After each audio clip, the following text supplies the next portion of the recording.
آج کل چونکہ کمپیوٹر سیکشن بنے ہوئے ہیں ہر تھانے کے اندر، تو آپ کو ایک ریسپٹ ملے گی، رسید ملے گی، جس کے اوپر لکھا ہوگا کہ یہ فلاں تفتیشی کو اپلیکیشن مارک کر دی گئی ہے اور یہ جرم سے متعلق یہ درخواست ہمیں جمع کروائی گئی ہے، وہ رسید آپ نے سنبھال کے رکھنی ہے۔ اس کے بعد اگر وہاں پہ ایف آئی آر درج نہیں ہوتی تو آپ نے 154 سی آر پی سی کے سیکشن 3 کے تحت اس کے بالا افسر کو آپ ایس پی انویسٹیگیشن کو اپلیکیشن دیں گے کہ یہ ہمارا جرم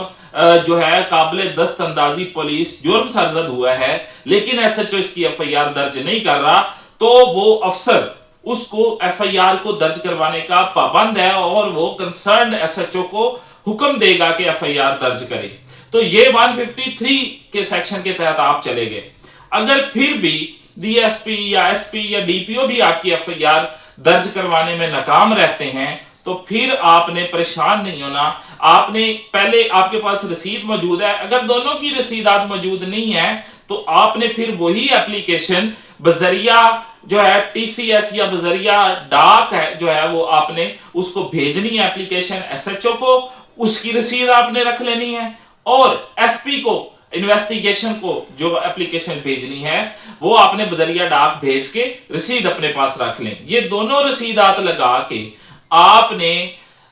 جو ہے وہ سیشن کورٹ کو آپ نے جا کے اپلائی کرنا ہے کہ یہ ہماری ایف آئی آر درج نہیں ہوئی، یہ قابل دست اندازی پولیس جرم سرزد ہوا لیکن اس پر ایف آئی آر درج نہیں کی گئی۔ تو جو عدالت ہے وہ جسٹس آف پیس کی عدالت ہوگی اس وقت جب آپ ان کو